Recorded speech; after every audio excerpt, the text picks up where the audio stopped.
Good morning and a very warm welcome to Breakfast News on Rajya Sabha TV. I'm Tina Jha. Let's take a look at the headlines first.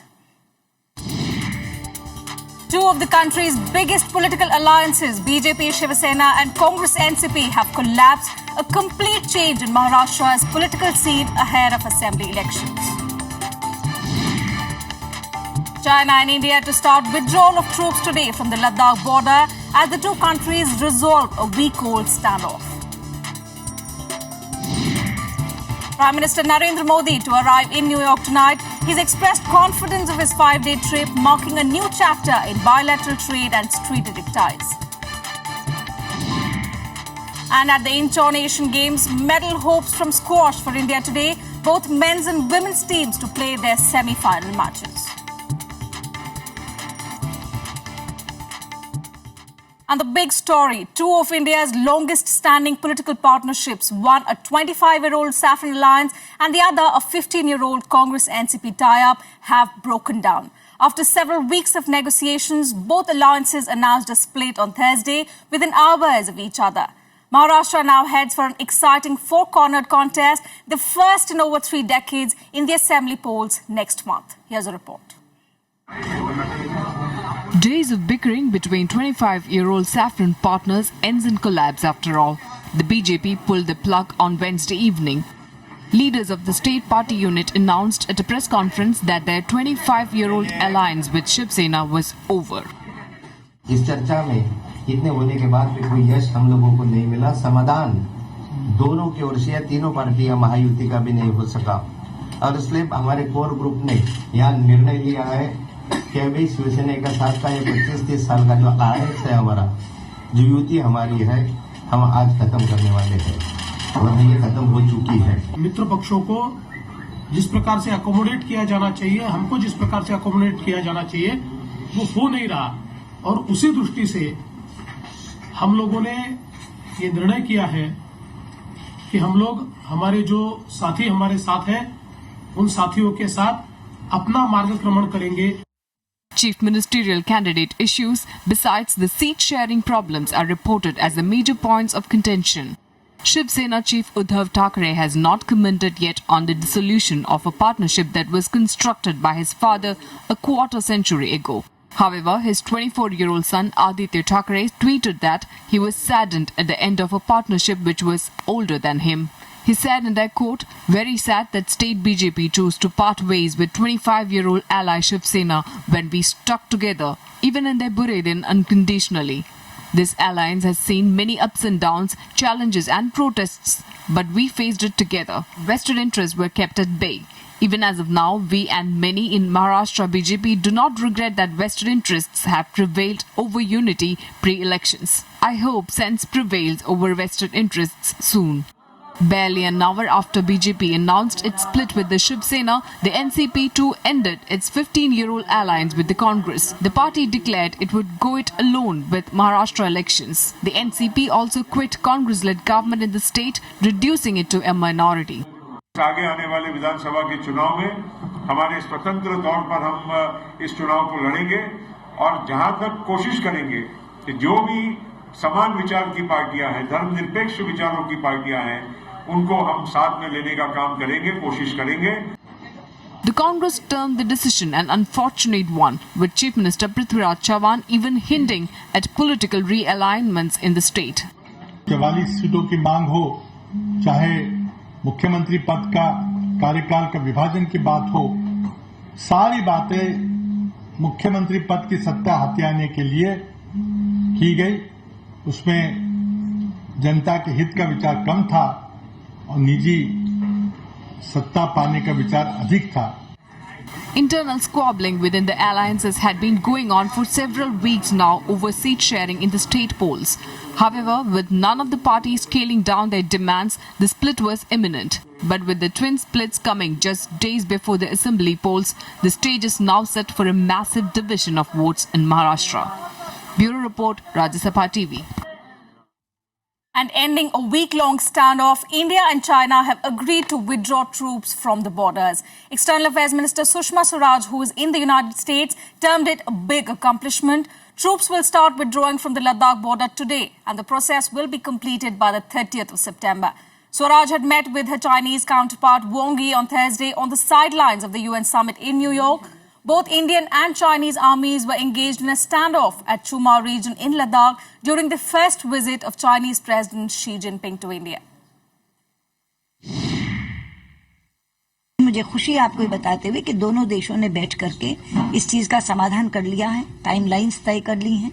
26 तारीख से withdrawal शुरू होगा troops का और 30 तारीख तक सारी चीजें खत्म हो जाएंगी कि 1 सितंबर 2014 को जिस पोजीशन पर जिस देश की सेना थी वो वहां वापस चली जाएगी।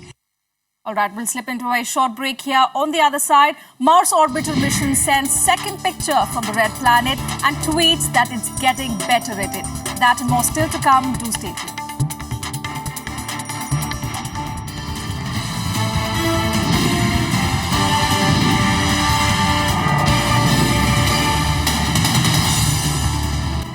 Welcome back. You're watching Breakfast News. Prime Minister Narendra Modi reaches New York tonight to kick off talks towards what he has called creating a new chapter in India-US ties. An address to the UN General Assembly, meetings with world leaders and corporate honchos are lined up. Take a look at this report.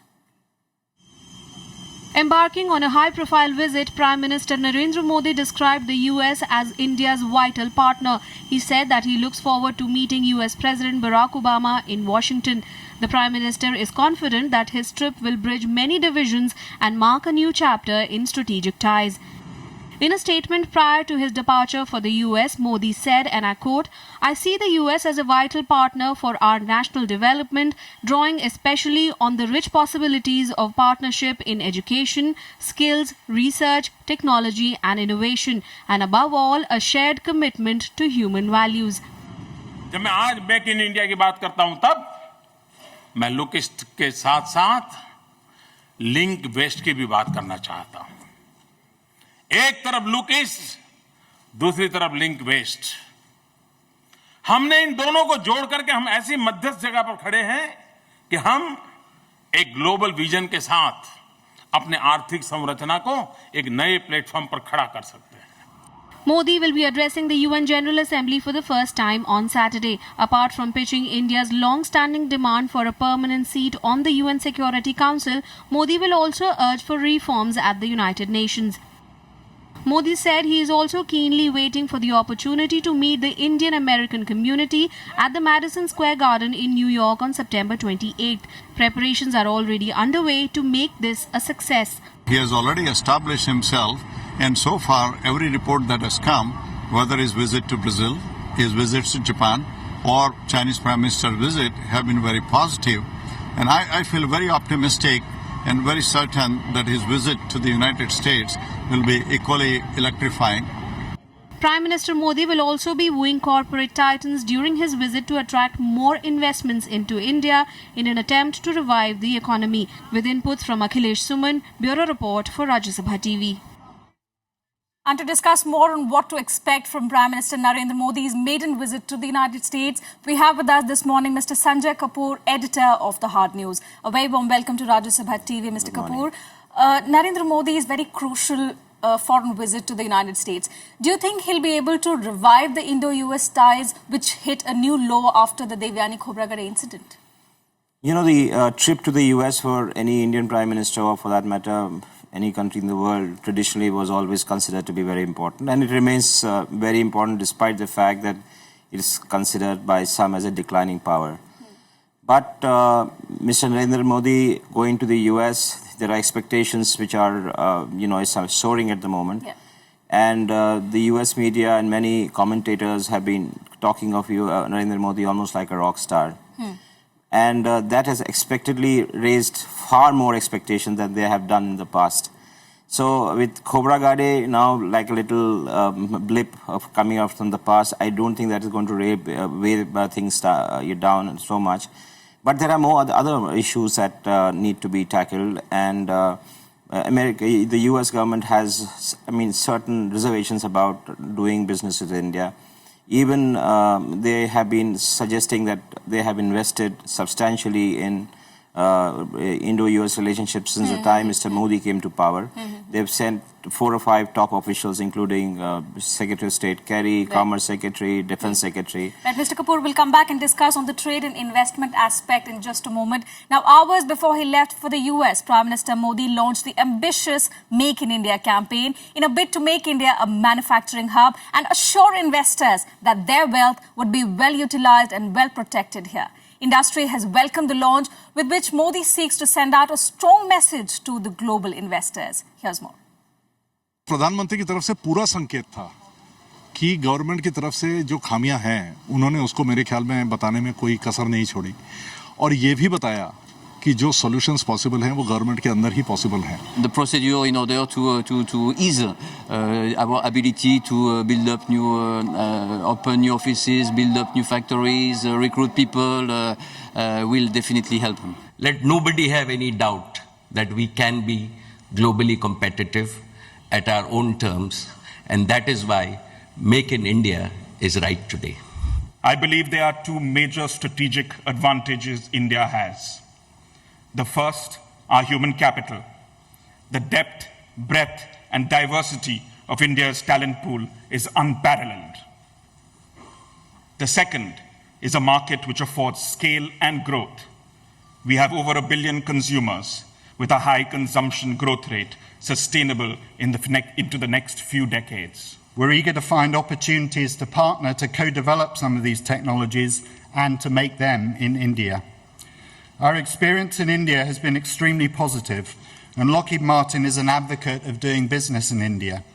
India has an advantage over many places in the world as its workforce is young, skilled, enthusiastic, and takes pride in the work produced. It's high time that India becomes a preferred center of choice for manufacturing for global companies. Mr. Kapoor, the good thing is that, Narendra Modi is riding on the success of the Mangalyaan mission just 2 days back. Now, the mega launch of the Make in India campaign, tremendous backing of the India Inc. Do you think that is going to help Narendra Modi portray India as this economic powerhouse and win back foreign investors? The truth is that Mr. Modi brings in a great amount of energy and brings in great preparation in whatever he does. And I'm sure he's worked very hard, and this timing of the Mangalyaan is also going to contribute substantially in giving a kind of glow to his visit, which probably would not have come otherwise. India is the only country in Asia which has been able to send, a vehicle to Mars, and he's got fantastic international feedback. The world media has been talking about it. Surely, so it's going to help Mr. Modi. But there are more serious issues. What do you think about the Make in India campaign? I think Make in India is a campaign which epitomizes the mindset and the beliefs of Mr. Modi. He comes from Gujarat, and he takes pride in the fact that he's been able to create a fascinating environment for industrial growth. And one of the things that he promised during his long election campaign was that precisely he'll replicate the Gujarat model. So Make in India is actually a step forward in whatever he was doing. Right. And he will be able to sell it to the global investors. Surely. I mean, if you have been keeping track, practically every Indian embassy had also made similar presentation. His speech was also shown. There were entrepreneurs who actually got down to watching whatever Mr. Modi was doing. So, it's all very good, whatever is happening. But having said that, there are certain problems with our own economy. Bureaucracy is most difficult to work with. It's not a very comfortable environment for businessmen. And that is one complaint which keeps on coming up. Even yesterday, whenever, you had many businessmen stepping out and talking about it. And they were, deeply concerned that why the investment doesn't really come in India is also because of that. I mean, if you But Narendra Modi has a solution to that. He has said that there would not be any red tapeism. There would only be the red carpet. That is what he's been saying for quite a while. I mean, when he went to Japan, which was a successful trip, where he talked to Japanese industrialists and honchos. There too, he said that there'll be a red carpet. But there is, till the time the car tires meet the ground, you are not very sure how the road is going to be. And surely India is a diverse country, very complicated. people take years to even comprehend how to make the first buck. So Mr.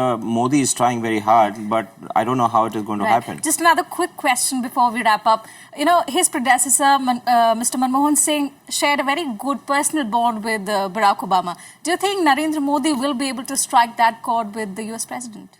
I mean, that has to be seen till the time they actually come together.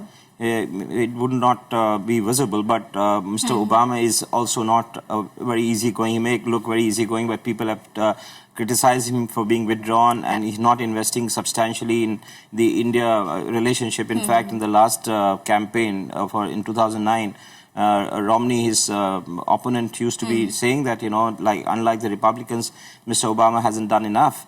And also, you know, when we were just coming in, we were watching that there is some one who's filed a case against Mr. Modi, and there have been summons that have been issued. So it is going to be quite a, you can say, what is it called? A major, interesting, a lot of energy. It will be a very boiling pot of excitement and All right, frenzy, Mr. Kapoor, thank you so much for joining us this morning and sharing your perspective. On that note, we'll move on to some other international news now. The FBI says it has identified the Islamic State militant in the 3 beheading videos released so far. FBI Director James Comey confirmed that the same man appears in all 3 beheading videos.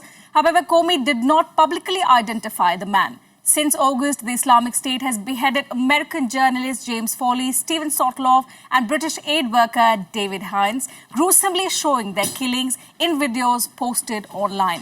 The Islamic State militant in all 3 videos wears a mask and is dressed in black from head to toe. Interestingly, he speaks in a British accent.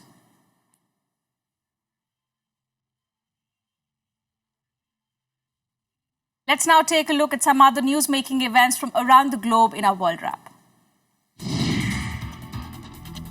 The US military has released footage and still photos of its airstrikes on oil refineries controlled by Islamic State militants in eastern Syria.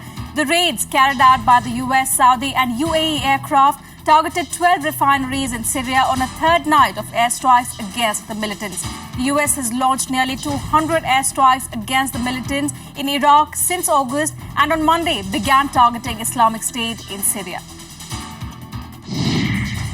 France has announced it will boost its support for Syrian rebels fighting Islamic State militants following the killing of a French hostage Hervé Gordel by jihadists in Algeria. It will also tighten security around transport and public places. The move was announced by the office of President Francois Hollande after a high-level security emergency meeting on Thursday. US President Barack Obama has urged the international community to join the United States in trying to stop the Ebola epidemic in West Africa. Obama said the disease could kill hundreds of thousands of people in the coming months if it is left unchecked. Meanwhile, Sierra Leone, one of the worst-hit countries, has widened a quarantine to include another 1 million people in an attempt to curb the spread of Ebola. 3 districts will be sealed off completely. More than 300, mostly Syrian refugees rescued by a cruise liner on Thursday, refused to disembark in Cyprus and are demanding to be taken to Italy. The refugees, mostly women and children, are loaded aboard the Salamis Philoxenia cruise liner. The Cypriot Defence Ministry said 52 children were on the small fishing boat that had sent a distress signal. A woman punched repeatedly by a California highway patrol officer on the side of a freeway in an incident caught on video will receive $1.5 million under a settlement. The officer has agreed to resign. The punching occurred 911 calls by motorists reported that the woman was walking along the freeway and the responding officer pulled her from traffic. And a look now at the global stock markets. US stocks ended with sharp losses on Thursday, suffering its biggest one-day decline since July as Apple tumbled and the dollar rose to a 4-year high. The Dow Jones Industrial Average fell by 264.26 points or 1.5% to close at 16,945. The Standard & Poor's 500 lost 32.31 points or 1.6% to end the trading at 1,965. The Nasdaq Composite dropped 88.47 points or 1.94% to close the day at 4,466. Asian equities rose on Thursday following a rally in global markets overnight amid hopes for additional monetary stimulus in China and Europe. Japan's Nikkei jumped 1.16%, or 188.30 points, to end the trading at 16,355. Hong Kong's Hang Seng rose by 0.29%, or 70.02 points, to finish at 23,991.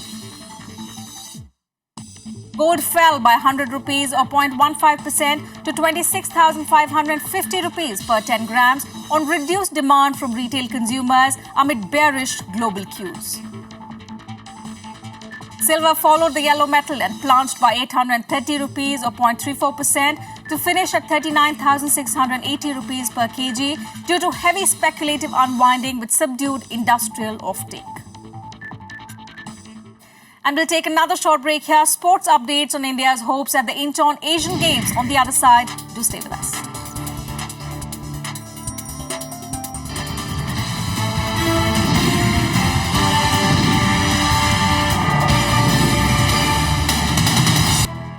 Welcome back. You're watching Breakfast News. Now, even before the excitement of reaching Mars dies down, pictures taken by the Mars orbiter are starting to be beamed back to Earth. Two pictures have been released by ISRO, one of the Martian surface and another of its atmosphere.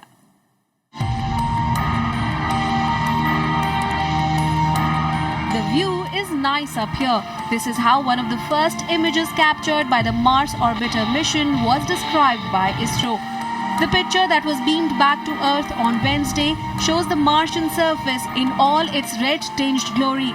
It is a crater-marked surface with dark holes taken from a height of 7,300 kilometers. A team of ISRO scientists presented the first pictures of the red planet sent by the MOM spacecraft to Prime Minister Narendra Modi in Delhi. Even as excitement about this first picture died down, a second picture was tweeted on the spacecraft's Twitter handle. This one was captioned with a cheeky, "A shot of Martian atmosphere. I'm getting better at it. No pressure." ISRO has said that in coming weeks, the spacecraft will be thoroughly tested in the Mars orbit and the systematic observation of that planet using its 5 scientific instruments would begin. MOM aims to study Mars's surface and mineral composition and scan its atmosphere for methane, an indicator of life on the red planet. The orbiter will keep moving in an elliptical path for at least 6 months, with its instruments sending their gleanings back home. Bureau Report, Rajya Sabha TV. And on to some sports news now. Let's take a look at India's performance at the Incheon Asian Games on day 6. 3 more bronze medals were added to India's tally on day 6 of the Asian Games. In rowing, India got 2 bronze medals. Rower Swarn Singh won a bronze medal in the men's single sculls final, followed by India's 3rd place finish in men's 8 event. In shooting, women's team of Shagun Chaudhary, Shreyasi Singh and Varsha Varman won a bronze in double trap team event. Indian men's hockey team wasted a number of chances before going down 1-2 in the Group B encounter against Pakistan. In an end-to-end game, title holders Pakistan broke the deadlock in the 38th minute. India then went on the offensive and levelled the matter in the 53rd minute through Nikin Thiamayas, but the joy was short-lived as Pakistan restored the just minutes after. India will next face China in the last group game. India were assured of at least a silver medal after the trio of Abhishek Verma, Rajat Chauhan and Sandeep Kumar entered the final of the compound men's team archery event. The team beat Iran 231-27 in the semi-final. They will now face formidable Korea in the gold medal match.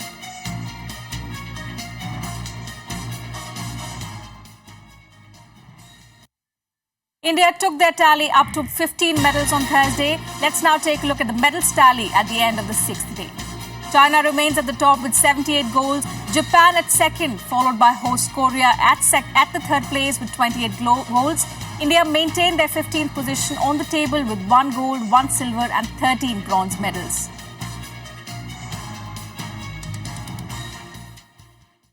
And let's now take a look at some of the events in which India will be in action on day 7. Indian men's and women's team will be in action in the squash team semi-finals. The men's team will take on Kuwait, while the women's team will play Korea in the semi-final. Both of the teams have been assured of a bronze after the women's team dispatched China 3-0, while the men cruised past Japan with an identical scoreline. India will look to advance in the quarter-final events in both badminton and boxing. Indian ace shuttler Saina Nehwal and Parupalli Kashyap will be in action in their respective round of 16 match, while the men's doubles team will be in action in the quarter-final match. In boxing, Shiv Thapa and Akhil Kumar will play their last 16 matches.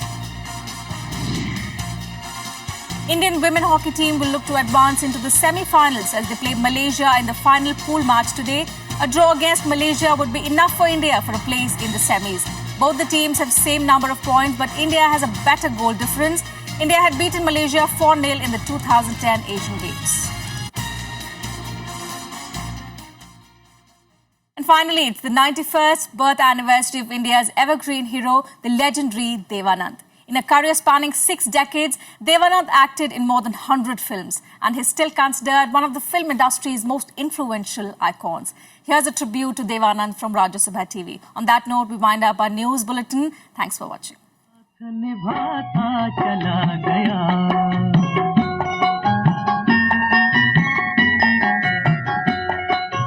फिक्र को धुएं में उड़ाता चला गया, हर फिक्र को धुएं में उड़ा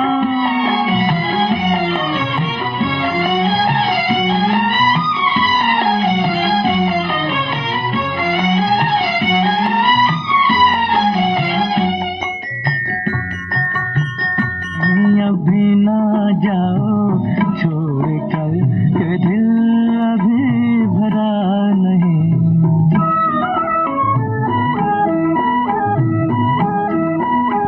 अभी तो कुछ कहा नहीं, अभी तो कुछ सुना नहीं, अभी ना जाओ।